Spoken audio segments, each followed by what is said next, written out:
Netflix, how to sign in or log in on Netflix app.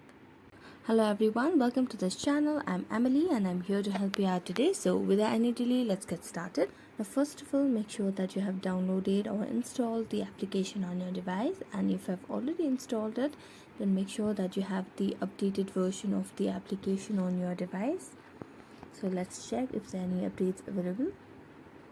So as you can see, the app is updated to its latest version on my device. So I'm just gonna go and tap on open.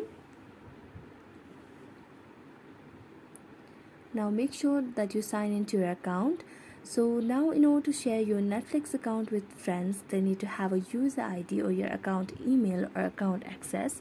So if they don't have it, they will not be able to watch Netflix with you. So to make your friends share the Netflix account with you, all you have to do is tap on the edit icon from the Netflix application, then right at the top right you can see the manage profiles, then tap on the add profile button and enter your friend's name, and then make sure that your friends log in with the profile, so that you can also log its specific profile if you want, but that's not something that's going to be efficient right now.